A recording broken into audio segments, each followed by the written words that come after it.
students, today we teach lesson number 1 cleanliness of surrounding। ये जो है सेकंड सेमेस्टर में से फर्स्ट लेसन है जो साइंस का है।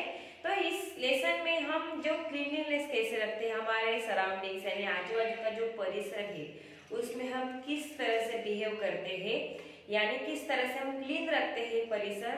ओके और जैसे कि कंपोस्ट पीट रहता है वो किसी के घर में होगा, ठीक है, या सोप पीट होता है, या हम जो है किस वजह का वापर किस तरह करते हैं, आजू बाजू में पेड़ है क्या, ठीक है। तो जो घर का जो वेस्ट मटेरियल होता है जैसे वाटर होता है, जैसे तो बर्तन धोने का पानी हो, ठीक है, सफाई का पानी हो, तो कहाँ पे जाता है, उसका हमें उपयोग किस तरह से करना चाहिए, इसके बारे में इस लेसन में जानकारी दी गई है। तो चलिए देखते हैं students. So students, open your science textbooks on page number 86. The first number lesson cleanliness of surrounding। आजू बाजू के सराउंडिंग जो है हमारे आजू बाजू का जो परिसर है उसमें क्लीनलीनेस यानी स्वच्छता किस तरह होनी चाहिए उसके बारे में जानकारी दी है। तो स्टूडेंट्स यहाँ पे वर्ड पावर यानी हार्ड वर्ड्स दिए गए हैं। कंपोस्ट पीट, सोप पीट, सैनिटरी लेबोरेटरी किसे कहते हैं उसके बारे में जानकारी दी है। तो ये आपको राइट डाउन करनी है नोटबुक में। देखिए, now I start. Look at the two picture shown below. यहाँ पे दो पिक्चर दी है, आपको देखना है। Can you see any different between them?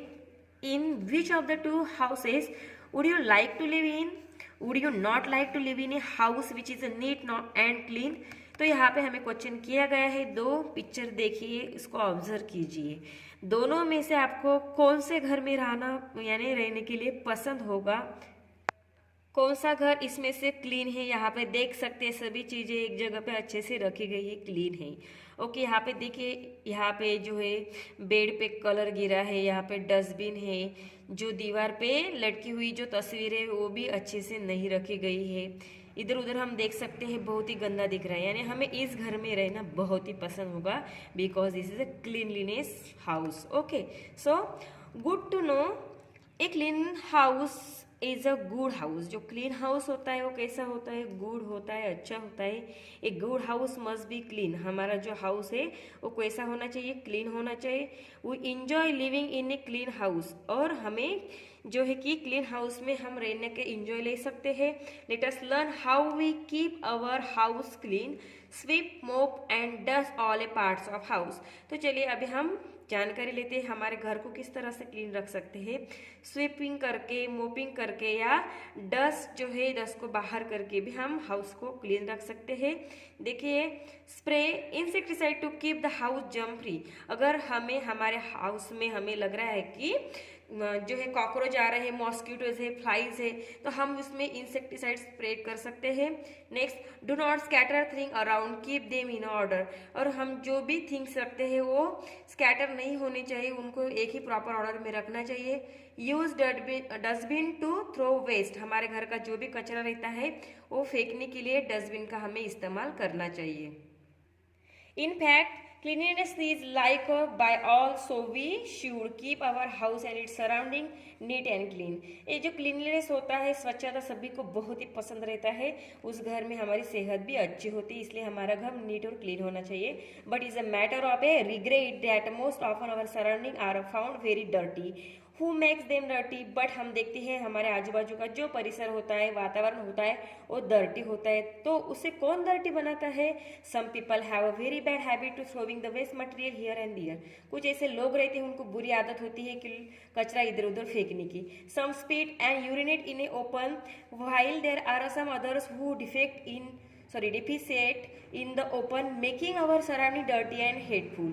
Okay, तो कुछ ऐसे लोग हैं कि बाहर जो लिखा हुआ रहता है कि यहाँ पे थूकना मना है वही जाके थूकते हैं, वहाँ पे पेशाब की जाती है, ठीक है। कोई ऐसे है कि यहाँ पे जो बताया गया है कि ओपन डेफिसेट यानी शौच करना ओपन पे, ठीक है, उससे हमारा जो परिसर है डर्टी हो जाता है, हेटफुल होता है। फ्लाइज में sit on this excreta and open on ever expose food materials. तो उसके ऊपर जो है कि फ्लाइज बैठती है गंदगी पे, फिर वो घर पे उड़कर आती है और हमारे खाने के फूड पे बैठ जाती है। During this process the flies carry disease causing germs from the excreta to the expose food material. तो उससे क्या होता है, जब हमारे घर में फ्लाइज आती है तो उसके पाव को जो है कि जम्स कैरी लेके आती है, पाव को चिपक के आते हैं germs. Intake of A such food material by a man is the main cause of A disease like the cholera and diarrhoea. तो उससे क्या होता है, हमारा जो हमारे हेल्थ को अच्छा नहीं रहता है, उससे हमें कॉलरा हो सकता है, डायरिया भी हो सकता है, बिकॉज फ्लाई जो रहती है उसके पाव को जम्स चिपके हुए रहते हैं, जो कि हमारे फूड पे वो स्टिक हो जाते हैं। हम खाना खाने के बाद हमें उससे डिसीज होता है। तो इसका मेन कॉज होता है मैन, यानी हम खुद क्या करते हैं, गंदगी फैलाती है। Hundreds of a people in our country die due to the diarrhoea. और हम देखते हैं कि हमारे भारत देश में अभी भी लोग डायरिया से मर रहे हैं। Repeated diarrhoea weakness our body and affect the normal growth badly. और फिर से अगर हमें डायरिया होता रहा, बार बार डायरिया होता रहे, तो हमारी बॉडी की ग्रोथ नहीं होती है, नॉर्मल ग्रोथ नहीं होती है, उसकी बैडली ग्रोथ हो जाती है। What should we do keep our surrounding clean. तो अगर हमारे बाजू का परिसर हमें अच्छा रखना हो तो क्या करना चाहिए, where should we throw our rotten vegetables और अदर सच आइटम। फिर हमारा जो कचरा, तो जो रफ वेजिटेबल होते हैं, ठीक है, तो हमें डस्टबिन में फेंकना चाहिए। Should we throw into the open, क्या हमें ओपन में फेंकना चाहिए, क्या नहीं। No, we should collect this wet solid item in a cover dustbin. Waste items of this dustbin should be throw into the compost pit made far away from the house. फिर हमें वो क्या करना चाहिए, हमारे घर में जो डस्टबिन है उसमें डालना चाहिए। फिर डस्टबिन में से जो कचरा है तो घर के बाजू में जो कंपोस्ट पिट यानी शोष खड्डा बना हुआ रहता है उसमें हमें वो फेंकना चाहिए। This compost pit has a narrow opening which should be the kept cover. After a few months the waste item decay and turn into the good manure which is used to make a soil fertile. फिर बाद में जो हमने जो कचरा फेंका हुआ रहता है कंपोस्ट पीट में, उसका जो खाद बन जाता है, डिके हो जाता है, वो सड़ जाता है वहाँ पे, और गुड मैन्योर अच्छे खाद में जो उसका रूपांतर हो जाता है, जो कि सॉइल के लिए अच्छा होता है, फर्टाइल के लिए अच्छा होता है। But what about waste water. पर हमारे घर का जो कचरा है हमने अभी उसका कहीं पे फेंकना है ये देख लिया, उससे क्या होता है ये भी देख लिया, बट जो पानी रहता है उसका क्या करेंगे, तो चलिए देखते हैं। Compost pit it become a shelter place for the multiplication of a mosquito is allowed to the stand in near by ditches. Mosquito cause disease like dengue and malaria. Every year a large number of people die due to the disease. So we can get rid of this waste water. तो जो हमारे घर का waste water होता है उसमें क्या होते हैं, कुछ दिनों के बाद हमें दिखते छोटे छोटे कीटाणु जो होते हैं मॉस्किटोज। ठीक है, मॉस्किटो से डेंगू फैलता है, मलेरिया होते हैं। फिर उस पानी का हम क्या करेंगे, कहाँ पे डालेंगे, we should allow this water to flow through the पक्का drain into the agriculture land. In the absence of a pakka drain, we should allow it to flow towards our kitchen garden. Wastewater can be disposed of by soak pit as shown below. तो हमारे घर का जो water होता है उसके लिए हमें ड्रेन करनी चाहिए, जो पक्की होनी चाहिए, जो कि डायरेक्टली हमें किचन गार्डन से निकल के बाहर के फील्ड में ही वो जानी चाहिए, जो हम खेत के लिए इस्तेमाल कर सकते हैं। यहाँ पे देख सकते हो कंपोस्ट जो दिख रहा है, हमें कंपोस्ट पीट किया गया है। ऐसे हम बाहर कंपोस्ट पीट करके भी उसमें वो पानी जो है कि इकट्ठा कर सकते हैं, सोक कर सकते हैं। नेक्स्ट पेज पे दिया है soak pit. But what should we do keep our surrounding clean from the human excreta, यानी जो मानवीय शौच रहती है उसका हम अभी क्या करेंगे, उसको किस तरह से हम उसका जो है कि किस तरह से उसे हम एक जगह पे यानी उसका हम फिर से रीयूज कर सकते हैं। तो देखिए, should we defecate in the open, क्या हमें बाहर पे शौच करनी चाहिए, तो no, we should defecate in a sanitary laboratory as shown below, but many people may not have a such laboratory in their house. In such cases we should build common laboratories on a cooperative basis. यहाँ पे देख सकते हो, जैसे किसी के घर में बायोगैस होगा तो जो मानवीय शौच का जो रहता है टॉयलेट, वहाँ पे वो जो है उसे कनेक्ट रहती है पाइप, फिर बाद में जो गोबर की पाइप कनेक्ट होती है उससे सोनखत बनता है, जो डेफिकेट होता है उससे सोनखत बनता है, जो कि इस्तेमाल किया जाता है बाद में। और जो जैसे काऊ है, बफेलो, इनका भी जो गोबर है उसका भी कंपोस्ट किया जा सकता है, इससे उसकी अरेंजमेंट की जाती है। ओके स्टूडेंट्स, तो सोक पीट में हम उसका जो है मानवीय एक्सक्रीटा रहता है उसको भी हम इस्तेमाल में ला सकते हैं। ओके, नेक्स्ट है सैनिटरी लेबोरेटरी, यानी जो हेल्थ के लिए अच्छा होता है वैसे हमें घर पे शौचालय होना चाहिए जिससे हमारे हेल्थ खराब ना हो। To build a water seal pit sanitary laboratory, dig a pit far away from the source of a drinking water, और हमें ड्रिंकिंग वाटर जहाँ पीने के पानी है उससे बहुत दूर बिल्ड करना है एक डिग. Join the pit to the laboratory by means of a bent pipe full of a water. Enough water should be used to flush out of human excreta. तो ये जो लेबोरेटरी यहाँ पे हमें दिख रहा है टॉयलेट, ठीक है. तो ये जो हमारे पानी पीने का पानी है उससे बहुत दूर होना चाहिए, उसे अच्छे से हमें बिल्ड करना चाहिए, वाटर सील होना चाहिए, ठीक है. यानी इसमें क्या होता है, अगर हम कम फ्लश करेंगे, पानी कम भी जाए तो भी जो एक्सक्रीटा होता है वो बह के चला जाता है. Trench laboratory and dry pit laboratories can be also built. In India, many people are not in possession of a build sanitary laboratories. पर इंडिया में बहुत ऐसे लोग हैं जो गरीब है, जो सैनिटरी लेबोरेटरी हमें दिख रही है इसे हम एफर्ट नहीं कर सकते. So they have to defecate in the open. क्या उन्होंने बाहर शौच करनी चाहिए? तो नहीं.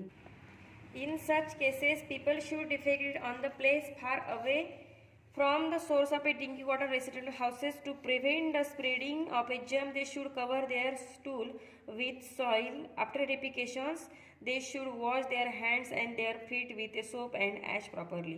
So लोग क्या करते हैं, जिनके घर में शौचालय नहीं होगा तो बहुत दूर जाके शौच करते हैं और बाद में उसे स्टूल यानी क्या होते हैं, मानवीय शौच, उसे क्या करते हैं, सॉइल से ढक देते हैं. ओके. और आने के बाद क्या करते हैं, यहाँ पे बताए गए हैं सोप और ऐश. सोप यानी हमारी जो साबुन होती है, डेटॉल साबुन वगैरह, ऐश यानी राख, इससे प्रॉपरली हमें हैंड वॉश करना चाहिए. ओके. तभी हमारी हेल्थ अच्छी रहती है. सो स्टूडेंट्स, जो है आज हमने क्लीनलीनेस ऑफ सराउंडिंग ये लेसन सीखा है. उसमें मैंने आपको समझाया है सोप पिट किसे कहते हैं, सैनिटरी लेवल किस तरह से होनी चाहिए. ओके. हमारे आजू बाजू का परिसर किस तरह से होना चाहिए, वीडियो आपको अच्छे से अंडरस्टैंड कर लेना है. देन इसमें जो एक्सरसाइज दी गई है, एक्सरसाइज आपको नोटबुक में सॉल्व करनी है, साइंस के नोटबुक में. तो स्टूडेंट्स, ये वीडियो आपको अच्छे से देखकर इसका मीनिंग अंडरस्टैंड करना है, फिर बाद में एक्सरसाइज सॉल्व करनी है. तो चलिए देखते हैं. फर्स्ट यहाँ पे हमें क्वेश्चन दिया गया है, answer the following questions. First है, should we keep our surrounding dirty. क्या हमें हमारी सराउंडिंग डर्टी रखनी चाहिए? तो नो. यहाँ पे आपका आंसर में लिखना है no, we should not keep our surrounding dirty. Okay.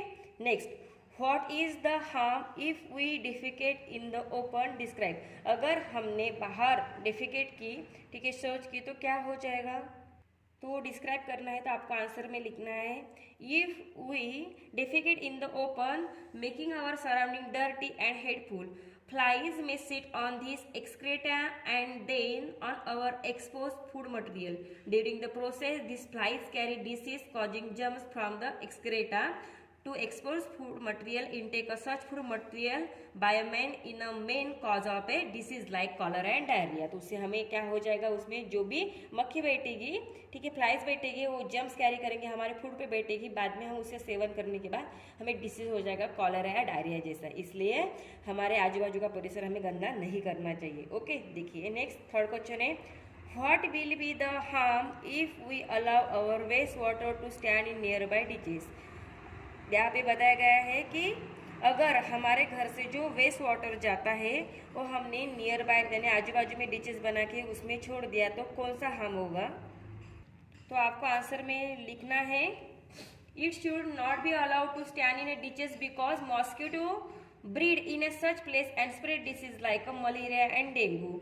A soak pit can be also made for the disposal of waste water. तो हमारे आजू बाजू में उसको नहीं छोड़ना चाहिए, क्योंकि उससे क्या हो जाएगा, जो डिसीज स्प्रेड करने वाले बैक्टीरिया होते हैं, जैसे जिससे हमें मलेरिया या डेंगू हो सकता है, उससे हमें बहुत खतरा रहता है, वैसे डिसीज भी हो सकती है. इसलिए हमारे आजू बाजू का जो भी हमारे घर का पानी होता है तो उसको हमें सोक पिट में ही उसका डिस्पोज करना चाहिए. ओके. नेक्स्ट फोर क्वेश्चन दिया है, which disease are cause by mosquito. Mosquito से स्प्रेड होने वाले डिसीज कौन से है? तो आपको आंसर में लिखना है, the disease spread by mosquitoes are malaria and dengue. Okay. Next question है fifth, what should we do to get rid of the garbage. अगर हमें गार्बेज से क्या मिलेगा अगर हमने गार्बेज को रीड किया तो आंसर में लिखना है, वेस्ट आइटम्स ऑफ. अगर कचरे से हमें छुटकारा पाना चाहना है, ठीक है, कचरे से छुटकारा पा सकते हैं, तो उसके लिए हमें waste items of this dustbin should be throw into the compost pit and made far away from our house. तो हम उसे जो हमारे घर का गार्बेज रहेगा उस गार्बेज हमें डस्टबिन में फेंकना है, जो कि डस्टबिन हमारे घर से बाहर होगी, कंपोस्ट पिट में वो कचरा फेंक देना है हमें. ओके. नेक्स्ट है, what do you know about the water seal pit sanitary laboratory? आपको वाटर सील पिट सैनिटरी के बारे में क्या पता है, उसे डिस्क्राइब करना है। तो आपको आंसर में लिखना है to build a water seal pit sanitary laboratory, dig a pit far away from the source of a drinking water, join the pit to the laboratory by means of a bent pipe full of water. Enough water should be used to flush out the human excreta. Okay, ऐसा आपको इस answer में लिखना है। Next दिया गया है second question है fill in the blanks by choosing suitable word from the list given below. Second number का क्वेश्चन है fill in the blanks by choosing suitable word from the list given. यहाँ में हमें जो वर्ड्स दिए जैसे waste है, वाटर है, die, clean, compost, cover, clean, wash, तो ये हमें यहाँ पे फिलअप करना है। फर्स्ट देखेंगे we should keep our surrounding clean, यहाँ पे आपको क्लीन लिखना है। Next blank page surroundings are like by all, तो यहाँ पे भी आपको क्लीन लिखना है, देखिए सेकंड में। Next a large number of people blank page due to diarrhoea, यहाँ पे आपको डाई लिखना है स्टूडेंट। क्या होता है, बहुत सारे लोग डायरिया से मर गए हैं, ओके, ये मर जाते हैं, अभी भी चालू है वो सिलसिला। Next we should blank page our stool with a soil, तो यहाँ पे आपको कवर लिखना है। यहाँ पे देखिए कवर, यहाँ पे यानी जब भी स्टूल होने के बाद, ठीक है, हमें वो स्टूल सॉइल से कवर करना चाहिए। नेक्स्ट है after defecation we should blank page our hands and feet, तो यहाँ पे हमें वॉश लिखना है कि डिफिकेशन के बाद हमारा हाथ हमें अच्छे से धोने चाहिए। नेक्स्ट है garbage should be throw in a blank page pit, यहाँ पे आपको वेस्ट, यहाँ पे आपको कंपोस्ट लिखना है। Garbage should be throw in a compost pit, compost pit में हमें गार्बेज फेंकना है। Blank page should be allowed to flow into a kitchen garden, तो यहाँ पे हमें लिखना है वाटर, जो किचन में से जाने वाला वाटर हमें जो है कि फ्लो करना चाहिए, बाजू में निकाल देना चाहिए। नेक्स्ट है third question define the following terms, यहाँ पे हमें दो टर्म्स दिए हैं सोक पिट एंड कंपोस्ट पिट, इसे हमें डिफाइन करना है। तो फर्स्ट हम देखेंगे सोक पिट किसे कहते हैं, तो आपको वहाँ पे लिखना है waste water can also be dispose of by making a soak pit, okay. Compost pit, तो हमें कंपोस्ट पिट में लिखना है, आपको आंसर में वहाँ पे लिखना है compost pit has a narrow opening which should be kept cover after a few months the waste atom decay and turn into good manure which is used to make a soil fertile, okay. इस तरह से इसका answer आपको लिखना है। तो students आज जो है हमने फर्स्ट नंबर का लेसन देखा है क्लीनलीनेस ऑफ सराउंडिंग, उसकी एक्सरसाइज जो कि आपको साइंस की नोटबुक में सॉल्व करनी है। सॉल्व करने के बाद उसके फोटोज मुझे सेंड करने हैं। तो सबसे पहले आपको ये चैप्टर अच्छे से रीड कर लेना है, अंडरस्टैंड कर लेना है, देन एक्सरसाइज सॉल्व करना है।